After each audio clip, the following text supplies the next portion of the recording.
Assalamualaikum dan salam sejahtera. Nama saya Hasliza binti Jamaluddin, memegang nombor mentrik 257942. Bersama ahli kumpulan saya, membentangkan tugasan kumpulan bertajuk Pandemik COVID-19 di Malaysia. Sebagai pengenalan, saya ingin jelaskan bahawa perkataan pandemik itu sebenarnya berasal dari teori Yunani iaitu pan, bermaksud semua, dan demo bermaksud orang-orang. Itu menurut Bala dan Kumar pada 2020.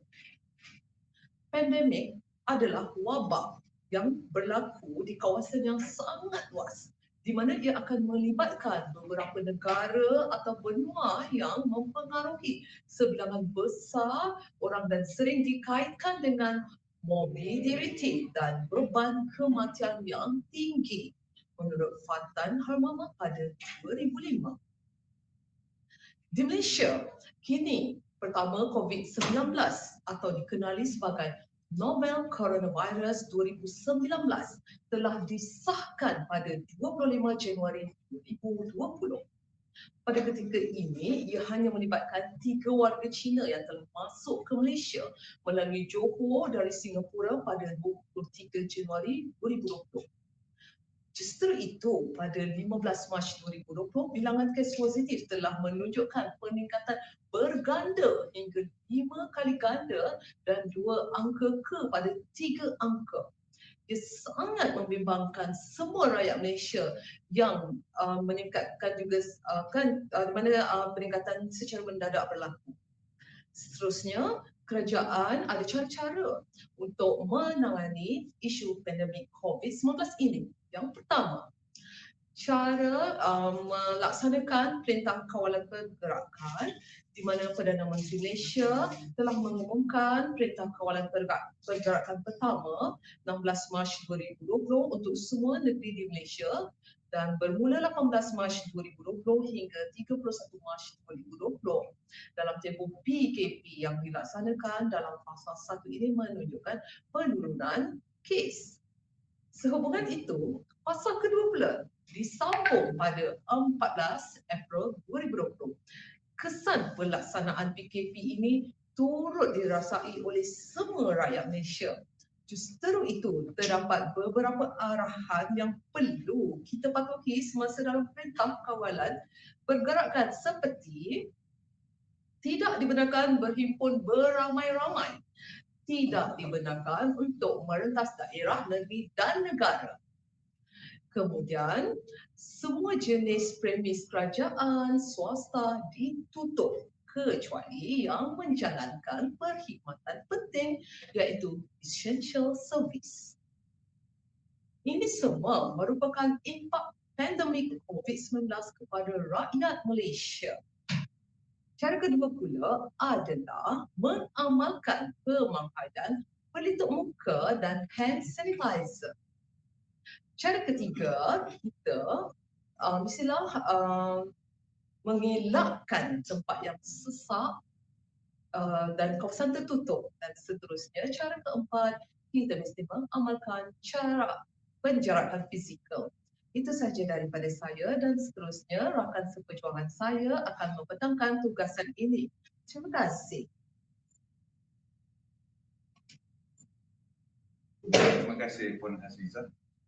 Bismillahirrahmanirrahim. Saya Kira Azbi bin Muhammad Kamil, nombor mentrik 258233.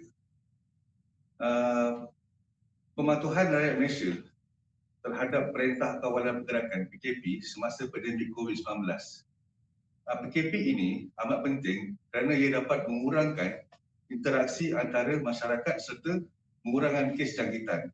Semasa PKP dilaksanakan, kita dapat hasil yang mana dapat kita memutuskan rantaian jangkitan COVID-19 dengan agak cemerlang. Yang mana kita semasa itu jumlah kes jangkitan COVID-19 hanya 2 angka saja. Dan jarang kita dah dapat kes-kes yang melebihi 4 angka. Tindakan ini adalah selaras dengan Akta Kawalan dan Pencegahan Penyakit Jangkit 1988 dan Akta Polis 1997 bagi mengekang penyebaran virus ini. semasa COVID-19, penyebaran maklumat palsu seringkali berlaku. Pihak Kerajaan Malaysia sentiasa memastikan maklumat yang disampaikan hanya dari satu sumber sahaja. Ini bagi mengelakkan kekeliruan dan penyampaian maklumat. Disinformasi yang merujuk kepada penyebaran maklumat palsu kadang-kadangnya berlaku dalam penyebaran maklumat berkenaan dengan COVID-19. Penggunaan media sosial seperti Facebook, Telegram serta sidang media harian di beberapa rangkaian televisyen utama serta radio bagi menyampaikan maklumat berkenaan dengan COVID-19 kepada rakyat Malaysia supaya dapat menerima maklumat dengan tepat dan juga cepat.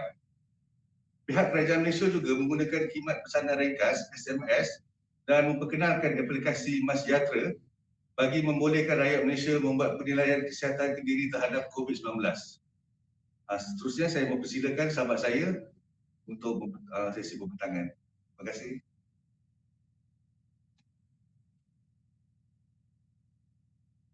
Assalamualaikum, saya Saadah binti Ahmed, nombor metrik 258059. Okey, seterusnya usaha yang dilaksanakan oleh pihak kerajaan adalah yang pertama mewujudkan talian khusus bagi rakyat Malaysia mengemukakan aduan berkenaan dengan isu-isu yang berbangkit susulan daripada penguasaan PKP dan sebarang pertanyaan. Yang kedua, talian kasih 1599 juga merujuk kepada keperluan golongan kanak-kanak, wanita, OKU dan warga emas. Yang ketiga, talian khas kaunseling COVID-19 bagi memberi sokongan psikologi kepada petugas pusat kuarantin, mangsa, waris mangsa serta orang ramai yang terkesan dengan penularan wabak COVID-19, 19 dan PKP. Yang keempat, talian khusus untuk individu yang memerlukan adalah seperti medical, Relief Society Malaysia. Yang kelima, saluran televisyen juga memaparkan topik-topik mengenai kehidupan yang sihat dan positif yang disampaikan oleh Lembaga Penduduk dan Pembangunan Keluarga Negara iaitu LPPKN di bawah KPWKM.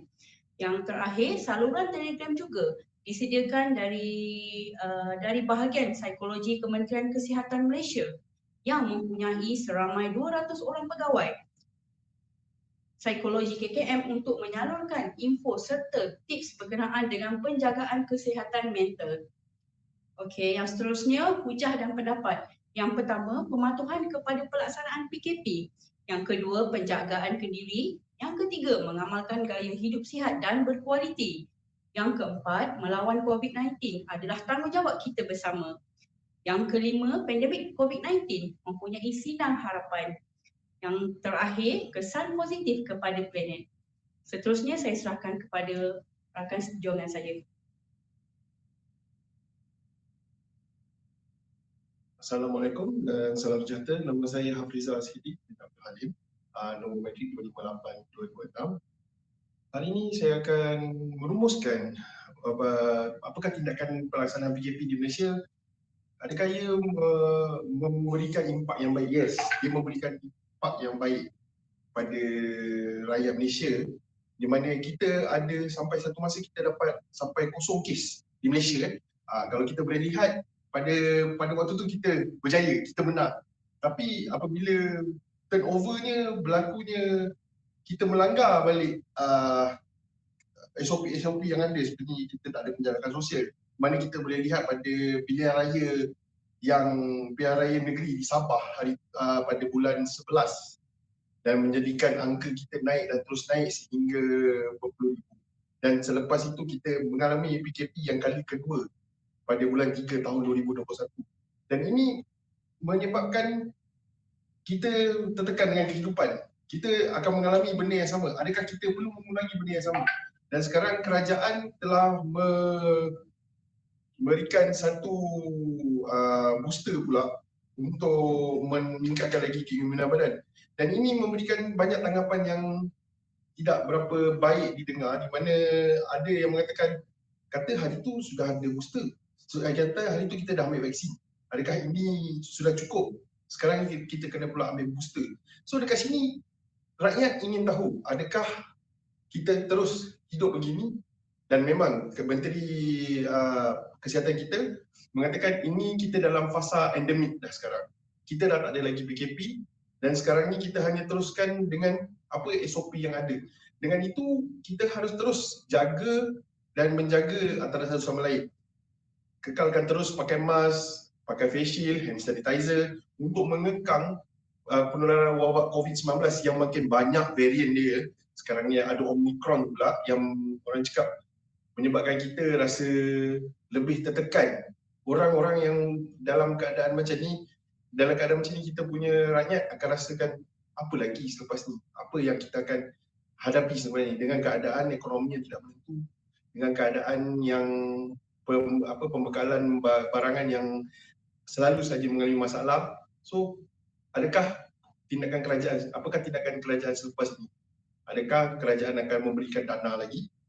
Ataupun orang cakap adakah KWSP dibenarkan keluar untuk RM10,000? Kita tak tahu. Okay. Oleh itu kita berharap pandemik ini akan berakhir. Mungkin tidak. Tapi kita akan kena terus hidup dengan pandemik, hidup dengan wabak ni seperti wabak-wabak lain yang ada. Cuma kali ini wabak ni lebih besar daripada wabak-wabak sebelumnya seperti SARS, H1N1, sesama burung. So mungkin benda ni dulu tidak sampai ke negara kita. Sampai pun hanya sedikit. Tapi sekarang ni COVID-19 seluruh dunia. So oleh itu kita teruskan dengan kita jaga kita. InsyaAllah kita akan terus menjadi rakyat yang baik. Sekian, terima kasih.